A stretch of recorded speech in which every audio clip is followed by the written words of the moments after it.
One of the most fascinating stories, I think it's the American story. The American story that tells Americans and the world that the United States is an indispensable power. As the indispensable nation, the world's only superpower. That the United States is a force for good. We're a powerful force for good. That the United States promotes democracy. Because we're the brightest beacon for freedom and opportunity in the world. Yet, in August 1953, the CIA and M16 orchestrated a coup that toppled an elected Iranian leader. He was compared to Gandhi.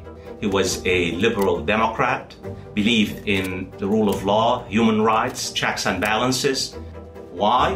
Why did the United States and Britain decide to remove Muhammad Mossadegh from power?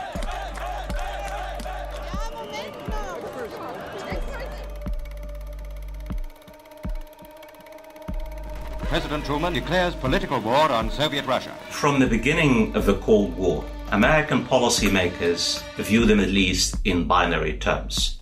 Black and white, good and evil. You have to take sides. Any nation, any leader who basically flirts with non-alignment is on the side of evil. That is, you either have to bandwagon with the United States or you become an enemy of the United States. And that's why the Iranian Prime Minister Muhammad Mossadegh in 1953, or Egyptian President Gamal Abdel Nasser in the mid-1950s or 1960s, they became enemies of the United States. Let's focus a bit on Iran and Iranian Prime Minister Muhammad Mossadegh. Muhammad Mossadegh dared to nationalize the oil industry in 1951. Muhammad Mossadegh dared to prioritize economic and political sovereignty. And finally, Muhammad Mossadegh dared not to bandwagon with the United States and Britain vis-à-vis the Soviet Union. He pursued non-alignment in foreign policy. Former Premier Mossadegh's ruined house is a mute testimony to 3 days of bloody rioting culminating in a military coup. The United States and Britain decided to get rid of him and install the Shah of Iran, who established a coercive police state in Iran from 1953 up to 1979. Iranian oil may again flow westward. The coup against Muhammad Mossadegh in 1953 did not just remove a progressive democratic leader. It basically changed the trajectory of Iranian politics. It triggered a set of events that led to the 1979 revolution in Iran. But American foreign policy toward Iran was not the exception to the rule. It was the rule. It really created a precedent for external intervention in the region that has become an integral part of Middle Eastern politics. The Middle East now is the most penetrated region in the world. That is, you have constant and intense and repeated foreign interventions in the region's internal affairs. My book examines the U.S. role during the Cold War. American foreign policy has not really changed. American foreign policy continues to prioritize the dominance of its hegemony in the region.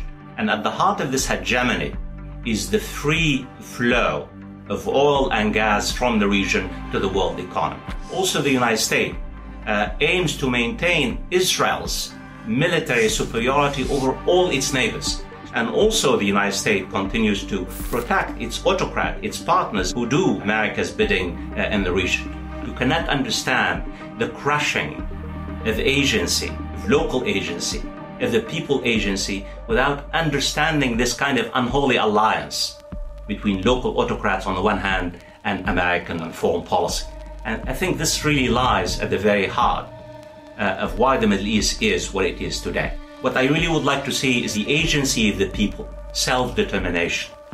Self-determination for the Palestinians, self-determination for people who live under political authoritarianism that's sustained and maintained by the United States and Western policies. What my book has tried to do is to unpack the falsehood that has been perpetrated in the past 100 years. The falsehood that it's all the faults of Arab and Muslim culture. That basically Arabs and Muslims are violent, anti-democratic, autocratic, And the other myth is that the United States has been a force for good, promoting democracy and human rights. While the United States pays lip service to human rights and democracy and the rule of law, the United States has partnered with Middle Eastern autocrats and strongmen, not just in the Middle East, worldwide, in order to maintain the political authoritarian system in the region. And what this does, this kind of divide between the rhetoric of being the good guy and the reality of really having the whip, it undermines the very idea of democracy.